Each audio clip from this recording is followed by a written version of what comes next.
máš žvejku? Ne? No, myslíte, někdo ptá na žvejku? Jo, to víš, jo, tak říkaj, máš žvejku? Ne. A nebo máš žvejku na? Máš žvejku? Ne. Máš žvejku na? Máš žvejku? Ne. Máš žvejku na? Máš žvejku? Ne. Máš žvejku na? Máš žvejku? Ne. Já, takhle se budu bavit.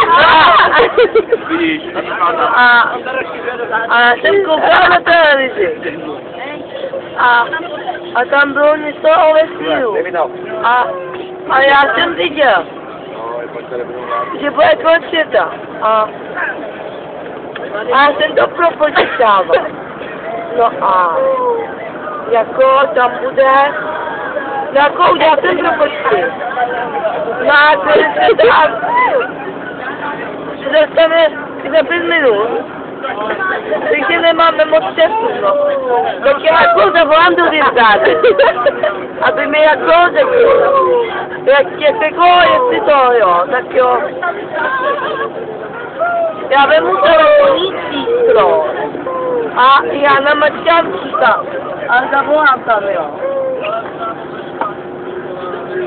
No a dobrý den, no, můžu se zeptat, kdy bude konec světa?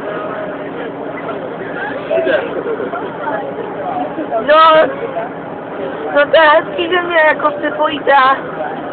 No 5 minut, to už bude pozdě. To už bude po nás. No chvíli, těch chvíli už moc není. To máme jenom pár. No tak mě připojte, no ale já počkám a pak to pospíchám. No, ty jsi nikdo nenašli. Mám to byla děta. Ty jsme pozdě. Ty to už není čas. Ty jsi pozdě. To není čas.